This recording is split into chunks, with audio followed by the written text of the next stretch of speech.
Welcome in, everyone. Today's deep dive is taking us into a world that often flies under the radar, Okay. the world of patient transport services drivers. Yeah.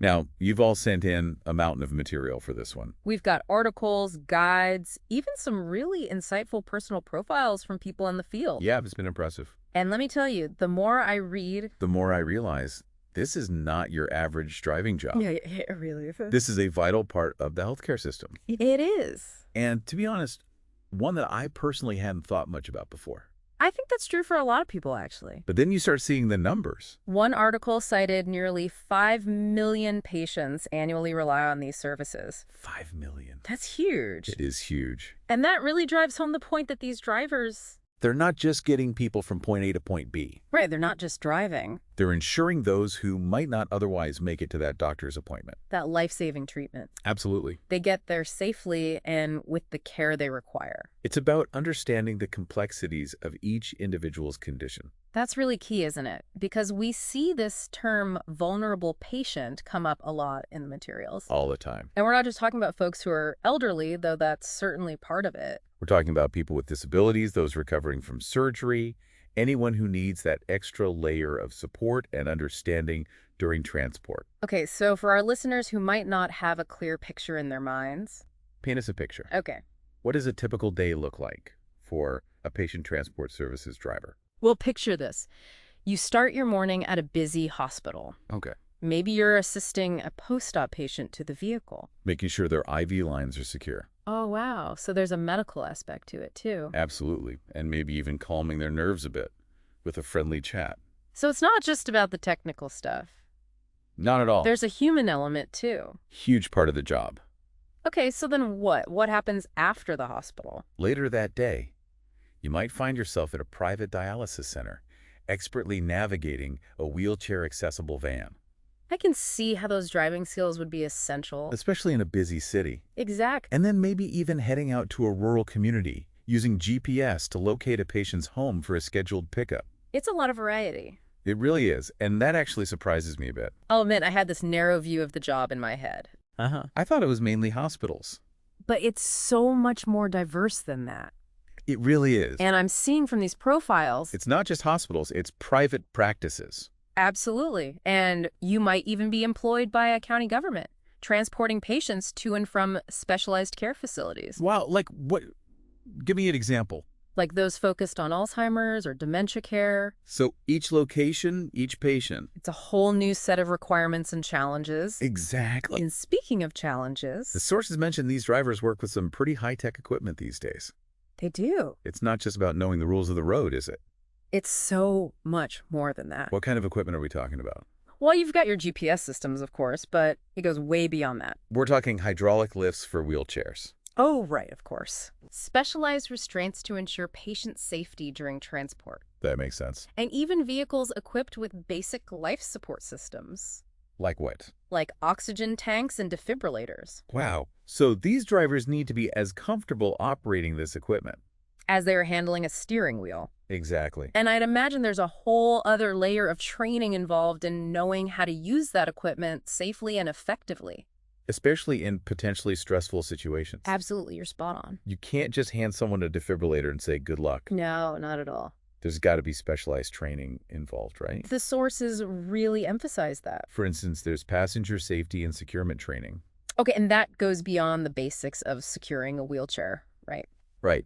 It delves into the specifics of safely transporting patients with different mobility aids. Different medical devices. Even behavioral consideration. Wow, I'm starting to realize. This role is so much more than I initially thought. It's a lot to juggle. It really is. It's like this delicate balance of technical know-how. And genuine caregiving. Precisely. And speaking of caregiving. We haven't even touched upon the emotional demands of the job yet. And I have a feeling.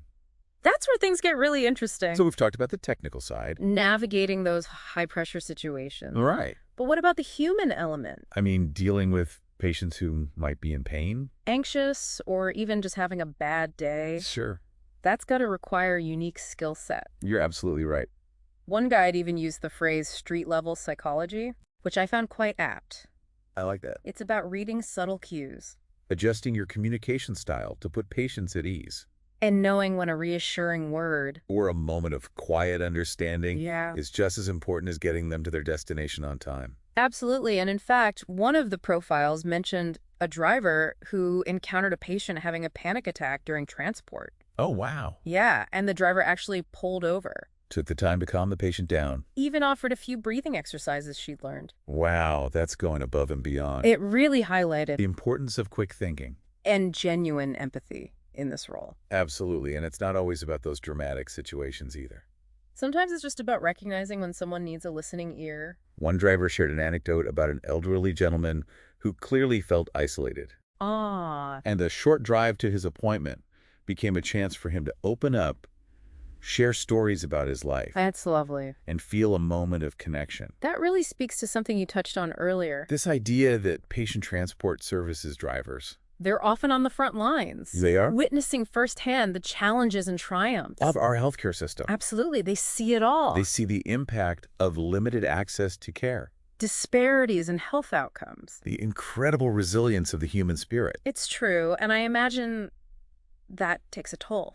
Not just compassion, but a certain level of, I don't know, emotional intelligence. You've got it. So let's say someone listening is thinking, this sounds like me. Okay. I've got the empathy, the organizational skills, the ability to stay calm under pressure. Right. What does a career path look like? Is it just entry-level driver, or is there room for growth and specialization? That's a great question. And the good news is there's a lot of room for advancement. That's always good to hear. One of the articles provided a really helpful breakdown of potential career trajectories. Oh, perfect. So you might start as a driver assistant, Okay. getting firsthand experience with patient interaction. Basic equipment operation. Makes sense. From there, you could progress to a driver role. Taking on more responsibility for route planning, patient assessment. Even some basic medical care during transport. Okay, I'm seeing that stepping stone approach now. Exactly. You start with the foundations. And then as you gain experience and expertise, You can take on more responsibility. and you can pursue specialized certifications too. Oh, right. The sources mentioned those. CPR and first aid are often prerequisites, Right. but there's also emergency vehicle operations, defensive driving. And even certifications specific to certain types of patient care, Like what do you mean example? like geriatric transport. Oh, okay. So working with elderly patients. Oh, bariatric transport. Bariatric, that's about, Patients with obesity. right. So tailoring your skills to specific needs. Precisely. And I imagine those certifications, They not only deepen your skill set. but they probably open doors to new opportunities too, right? Absolutely. Like, could you move into a management position with the right experience? You could. As you climb that career ladder, there's the potential to move into supervisory or management roles. Overseeing teams of drivers, managing logistics, even developing training programs. Wow, so you could go from driving the ambulance to basically running the whole operation. In a way, yeah. That's incredible. One of the profiles featured a woman who started as a driver Okay. and eventually became the director of operations for a large nonprofit transportation service. Wow. So it's possible. Our story really illustrated how much room for growth there is in this field. That's amazing. I love hearing stories like that. It really is amazing to see how a role... That might seem pretty straightforward on the surface, Yeah. driving, Right. how it actually has all these layers of expertise and these different potential career paths. It's more than just a job. It's a whole field. Yeah, and it sounds like there's something there for all sorts of skill sets and interests. Absolutely. Whether you're really technically minded or you're a real people person. Exactly. And speaking of interests...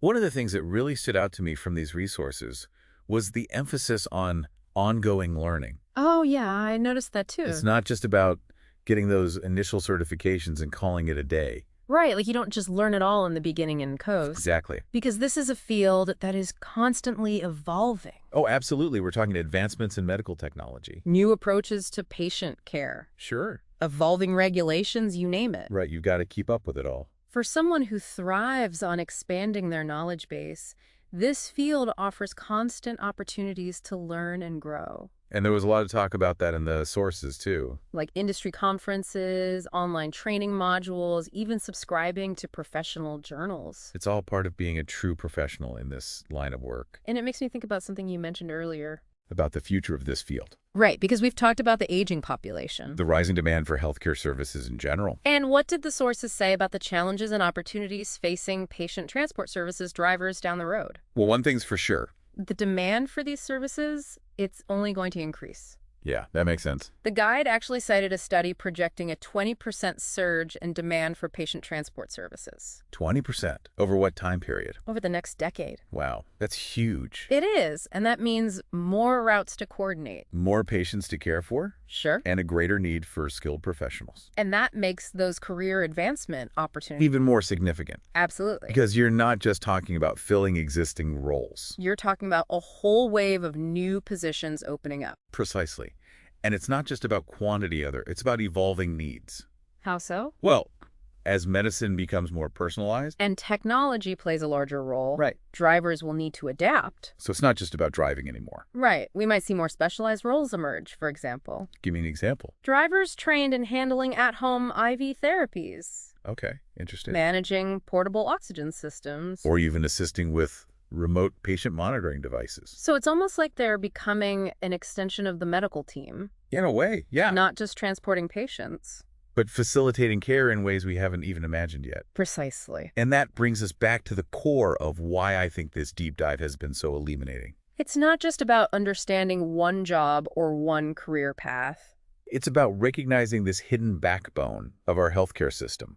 It really is. These drivers are on the front lines every day. Ensuring that people, regardless of their age, their mobility, their background, They have access to the care they need. well said. And they bridge the gap, wouldn't you say, Absolutely. between medical expertise and the people who need it most. They're the link. And as we've learned today, it takes a unique blend of skill, compassion, and adaptability. To navigate that bridge effectively. Couldn't have put it better myself. Well, on that note, I think we've given our listeners a lot to think about today. This deep dive, Yeah.